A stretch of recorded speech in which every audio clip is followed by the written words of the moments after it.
ये बस नाम का शिव है।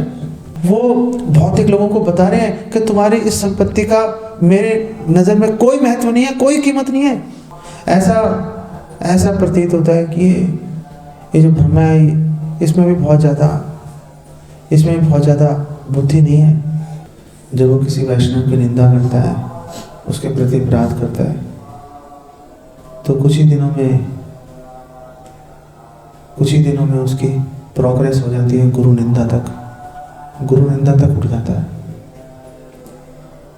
और फिर हम देखेंगे कि गुरु निंदा तक उठ जाता है, वहाँ पे भी नहीं रुकता, भगवान तक पहुँच जाता है। वहाँ पर भी नहीं रुकता, भगवान तक पहुँच जाता है। और हम ये भी देखेंगे कि एक भक्त की जब निंदा की जाती है अकारण, कोई कारण नहीं है, तो भक्त क्या सोचता है? वो उस निंदा को किस प्रकार देखता है?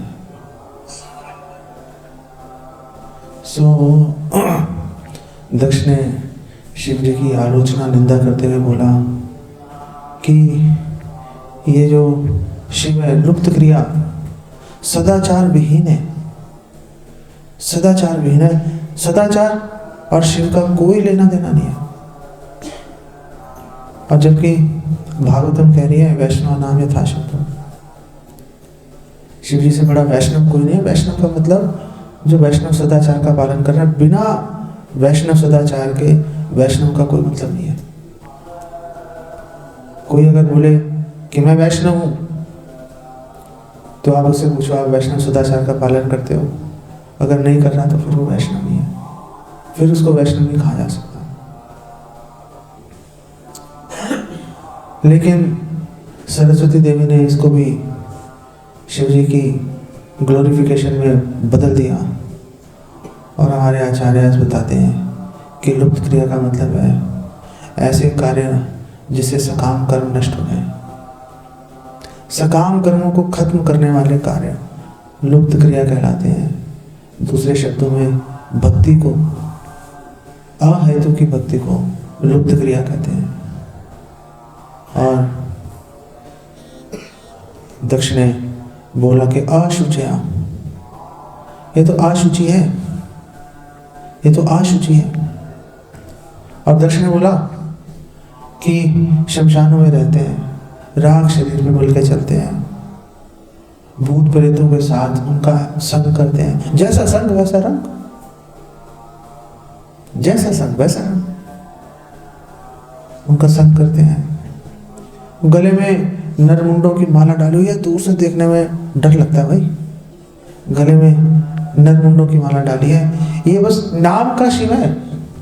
शिव का मतलब मंगलदायक। अरे नाम का शिव है, एक्चुअली में ये अशिव है, अशिव है ये। अरे नाम का शिव है, ये वैसे अशिव है। अब माता सरस्वती भी पीछे हटने वाली नहीं थी, उन्होंने इसको भी शिव जी के यशोगान में बदल दिया और बताया कि अशुचय का मतलब है जिनसे अधिक पवित्र और कोई नहीं है, जिनसे अधिक और पवित्र कोई नहीं है। और अशिव का मतलब है कि इससे अधिक मंगल की कोई सीमा हो नहीं सकती, कोई सीमा नहीं हो सकती कि इससे आगे मंगल हो सकता है। इतना ये मैक्सिमम मंगल है, ये मैक्सिमम है। जैसे सीमित है, सीमित के आगे अ लगा दो, असीमित हो गया। असीमित का मतलब अब सीमा नहीं रही, अब सीमा की कोई सीमा नहीं है। अशिव का मतलब है कि अब मंगल की कोई आगे और सीमा नहीं रही। तो दुर्गा देवी, सरस्वती देवी उनकी महिमा को और अधिक बढ़ा रही थी राजा दक्ष के माध्यम से। और हमारे आचार्य आगे बताते हैं कि शिव जी जो राख अपने शरीर में मलते हैं, वो जो राख है वो वैष्णव की, जब वैष्णव का संस्कार करते हैं तो जो उनकी राख है वो अपने शरीर में मलते हैं भगवत प्रेम को और अधिक बढ़ाने के लिए, भगवत प्रेम को और अधिक बढ़ाने के लिए। और हमारे आचार्य विश्वनाथ चक्रवर्ती ठाकुर बोलते हैं कि वैष्णव ऐसा किया करते थे पहले, तो इसमें कोई आश्चर्य की बात नहीं है कि शिव जी भी उसको कर रहे हैं।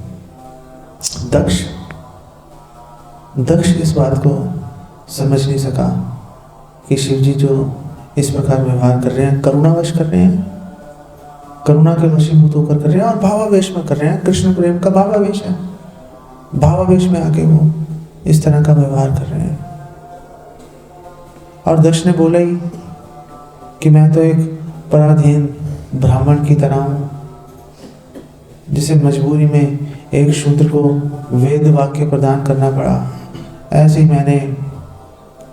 मैंने इस शिव को अपनी गायत्री जैसी पुत्री मैंने अपनी प्रदान कर दी, मैंने उसको प्रदान कर दी। इसमें कोई गुण नहीं है कि इसको वो वस्तु दी जाए जो मैंने दे दी थी। सर्वथा योग्य है, हंसता रहता है, नाचता रहता है, गाता रहता है बिना किसी कारण के। बृहद भागवत में हमें वृतांत मिलता है कि जब नारद जी ढूंढ रहे थे सबसे सर्वोत्कृष्ट भक्त को, तो ढूंढते ढूंढते ब्रह्मा जी के पास भी पहुंच गए थे। तो ब्रह्मा जी ने बोला, नहीं मैं नहीं हूं, आपको गलतफहमी हो गई है, आप शिव जी के पास जाओ, वो सर्वोत्तम भक्त हैं। और ब्रह्मा जी ने बोला था नारद जी को कि जो ये शिव जी हैं, ये भौतिक लोगों के लिए एक बहुत बड़ी प्रॉब्लम है। जो भौतिक लोग हैं मेरे जैसे, ब्रह्मा जी ने कहा मेरे जैसे, जो मेरे जैसे भौतिक लोग हैं, वो अपनी धन संपत्ति, ज्ञान, ऐश्वर्य, सुंदरता, उस पर अभिमान करते हैं, उसके बल पर प्रसन्न रहते हैं। लेकिन ये शिव जी एक ऐसे व्यक्ति हैं, ना धन, ना संपत्ति, ना कोई ऐश्वर्य, फिर भी हंस रहे हैं, नाच रहे हैं, गा रहे हैं। वो भौतिक लोगों को बता रहे हैं कि तुम्हारी इस संपत्ति का मेरे नजर में कोई महत्व नहीं है, कोई कीमत नहीं है। भौतिक लोग, ब्रह्मा जी ब्रह्म संहिता में बता रहे हैं कि भौतिक लोग ब्रह्मा जी के इस व्यवहार को समझ नहीं पाते। भौतिक लोग ये समझ नहीं पाते कि हमने धन संपत्ति ऐश्वर्य कमाते कमाते हताश हो गए। भागवतम कह रही है मुंह से झाग निकलना शुरू हो जाती है, मुंह से झाग निकलना शुरू हो जाती है, जैसे एक बैल के मुंह से झाग निकलती है, ऐसी झाग निकलना शुरू हो जाती है। और भौतिक लोगों को अच्छा नहीं लगता जब शिव जी उन पर हंसते हैं।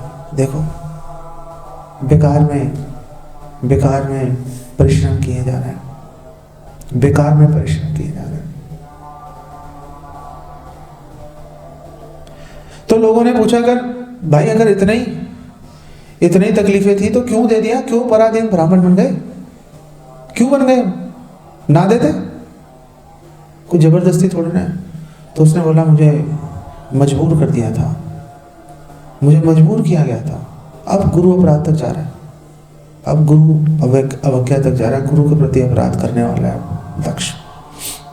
और उसने बोला कि यद्यपि शिव उन्माद नाथाय नष्ट शौचाय दुर्हृदा, कि भूत प्रेतों का स्वामी है और नष्ट शौचाय, सारे शुचि को नष्ट कर देता है ये, दुर्हृदा, और हृदय गंदी बातों से, दूषित बातों से भरा पड़ा है।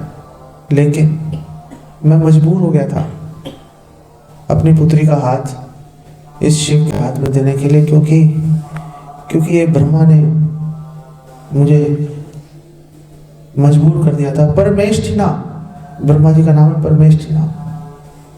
दक्ष ने ये नहीं बोला कि मेरे पिता ने मुझे फोर्स किया, मैंने कर दी। अगर ये भी बोल देता चलो सह लेते, वो कह रहे ब्रह्मा के कहने पर, परमेष्ठिना, ये ब्रह्मा के कहने पर देती। अपने पिता का नाम लेकर निंदा करनी शुरू कर दी।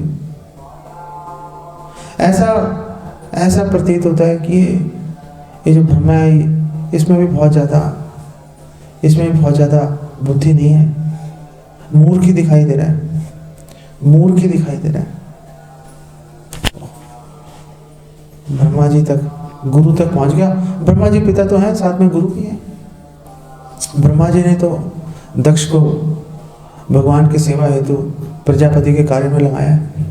नहीं, और गुरु की निंदा तक पहुंच गया। और जब गुरु की निंदा तक पहुंच जाता है तो भक्ति बेसिकली पूरी तरह आच्छादित हो जाती है, ढक जाती है।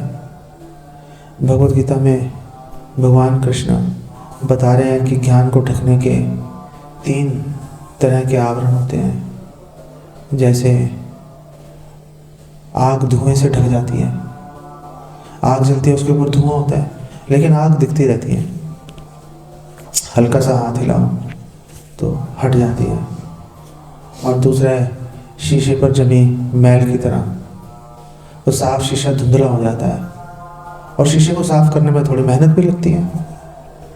आग के धुएं की तरह नहीं है, हल्का सा हाथ लगाया साफ हो गई। और तीसरी तरह का आवरण भगवान कृष्ण भगवत गीता में बता रहे हैं, जैसे गर्भ में एक बालक के ऊपर आवरण होता है, वो भी आवरण में ढका हुआ है, तो क्या वो बालक उस आवरण को हटा सकता है? नहीं हटा सकता। बच्चा गर्भ में जो उसके ऊपर आवरण डला हुआ है उसको नहीं हटा सकता, उसमें वो ताकत नहीं है, वो समय से हटेगा, वो समय से हटेगा। इसी तरह जब हम वैष्णव निंदा करते हैं, गुरु के प्रति अपराध करते हैं, तो धीरे धीरे धीरे धीरे हमारी भक्ति आच्छादित हो जाती है और ऐसी अवस्था में पहुंच जाते हैं कि भक्ति से कोई सरोकार नहीं रहता, भक्ति से कोई सरोकार नहीं रहता।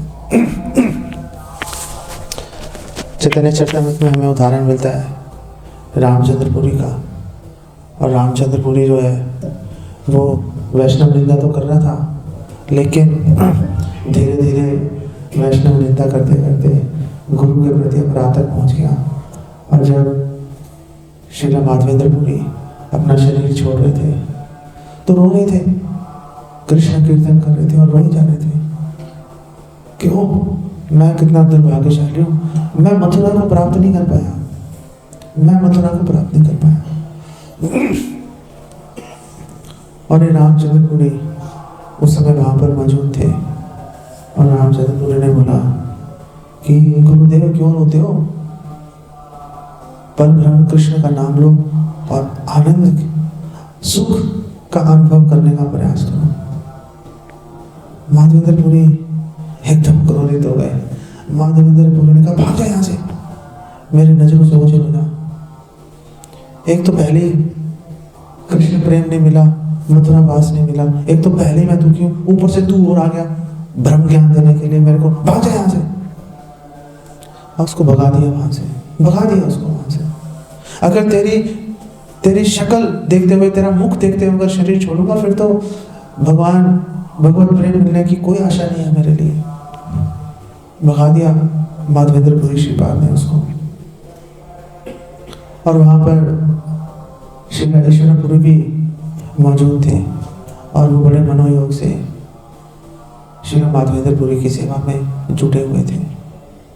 और क्योंकि उन्होंने बड़े मनोयोग से अपने गुरु की सेवा की, इसीलिए परम भगवान श्री चैतन्य महाप्रभु ने उनको अपने गुरु के रूप में स्वीकार किया, गुरु की सेवा करने का फल। अब रामचंद्रपुरी की बात पे वापस आते हैं। जब गुरु के प्रति अपराध करते हैं तो भगवान पे भी हाथ डाल देते हैं, और वही रामचंद्रपुरी ने किया। चैतन्य महाप्रभु पुरी में निवास कर रहे थे और बहुत कम चैतन्य महाप्रभु प्रसाद पाते थे। सारे भक्त, वैसे तो चैतन्य महाप्रभु के प्रति बहुत श्रद्धा थी, लेकिन एक बात का गुस्सा भी था सारे भक्तों में कि चैतन्य महाप्रभु प्रसाद बहुत कम पाते हैं। और लड़ते रहते थे चैतन्य महाप्रभु से, लड़ते रहते थे, ये बात ठीक नहीं है आपकी, ये आप ठीक नहीं कर रहे, आप इतना कम खा रहे हो। ऐसे वातावरण में रामचंद्रपुरी वहीं पहुंच गए पुरी में। और गर्मी के दिनों में चींटियों को चलते हुए देखकर रामचंद्रपुरी ने बोला कि तुम तो सन्यासी हो, इतना ज़्यादा क्यों खाते हो? ये चींटियाँ घूम रही हैं यहाँ पर, ये चींटियाँ देख के मैंने पता लगा लिया तुम बंद कमरे में खाते रहते हो। एक सन्यासी के लिए अच्छा नहीं है। चैतन्य महाप्रभु एक भक्त के रूप में आए और चैतन्य महाप्रभु ने दिखाया, चैतन्य महाप्रभु ने दिखाया अपने आचरण से। ये बड़ा बहुत शिक्षाप्रद प्रसंग है। और चैतन्य महाप्रभु ने अपने आचरण से दिखाया कि एक भक्त को कैसा व्यवहार करना चाहिए अगर कोई उसकी निंदा करे तो। चैतन्य महाप्रभु ने कहा आपकी बात ठीक है, और चैतन्य महाप्रभु ने बुलाया था अपने सेवक गोविंद को, और गोविंद को बोला चैतन्य महाप्रभु ने कि आज से मैं जितना प्रसाद लिया करता था उससे भी आधा लूंगा। अरे पहले ही कम ले रहे हो, पहले ही झगड़ा चल रहा है वहां पे, पहले ही परेशान है सारे लोग आपसे। चैतन्य महाप्रभु ने कहा आज से मैं, कोई जस्टिफिकेशन नहीं दे रहे, नहीं नहीं प्रभु ऐसा नहीं है, कोई जस्टिफिकेशन नहीं दे रहे, ऐसा नहीं है, ऐसा है, मैं तो बहुत अच्छा हूं। श्रीवास ठाकुर के घर के बाहर शाक्त लोग जो उनसे ईर्ष्या करते थे, क्योंकि चैतन्य महाप्रभु बंद कमरे में उनके घर में नृत्य और कीर्तन करते थे, किसी को आने की अनुमति नहीं थी। तो गुस्से में आके कुछ लोगों ने उनके घर के बाहर चंडी पूजा का सामान बिखेर दिया। और श्रीवास ठाकुर सुबह देखा तो चंडी पूजा का सामान, वो लाल रंग और रक्त इत्यादि वहां पे बिखरा हुआ था।